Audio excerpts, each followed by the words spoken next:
I first want to talk about some of the things that I've heard. I think the one that actually breaks my heart the most is that people are saying that the FasciaBlaster is causing injuries.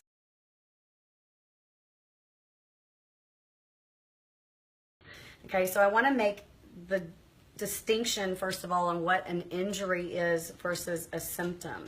You know, I think everybody on this page is highly aware that there have been an array of symptoms.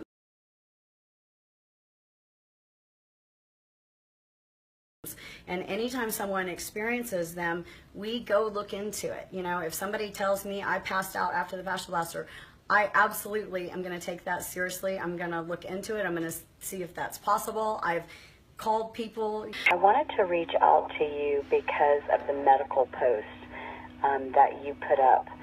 I don't want to create fear and panic that the FasciaBlaster can cause an actual medical condition. There are detoxification symptoms that are talked about on a regular basis, but the FasciaBlaster has never in the history of the invention caused a problem. It's as simple as laying off and drinking water.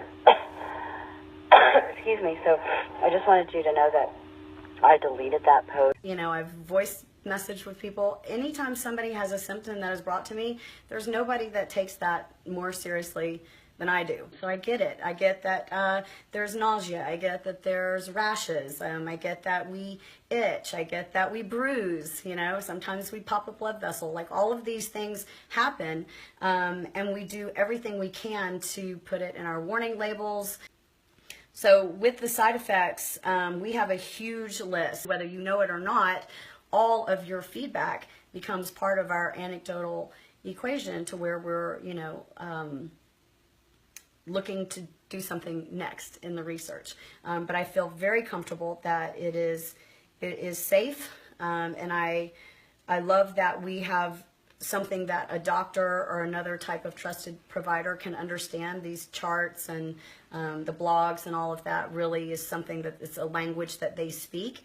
And if you've noticed, the tone has changed a little bit from our original messaging, and what we say is, you know, hey, does this help with Parkinson, or does this help with Hashimoto's, or does this help with whatever? We don't know, because we didn't study any of those individual diseases, but what we've done is given you a tool that you can then take to your provider and see if this is something that you want to try and you'd like to work on. I also have heard that the FasciaBlaster makes you gain weight.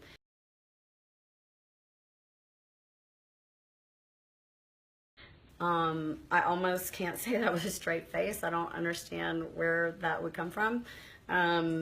What we do know that's factual is that the FasciaBlaster actually reduces subcutaneous fat, and it increases your metabolic rate. So all I can say is that gaining weight is not at all consistent with science.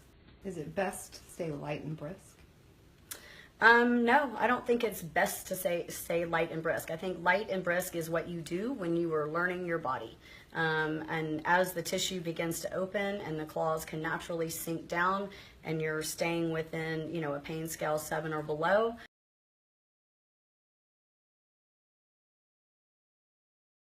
I think that sometimes it is hard and fast. I think, you know, that's one of the rhetoric things that I've heard out there, is that the protocols have changed, and they haven't.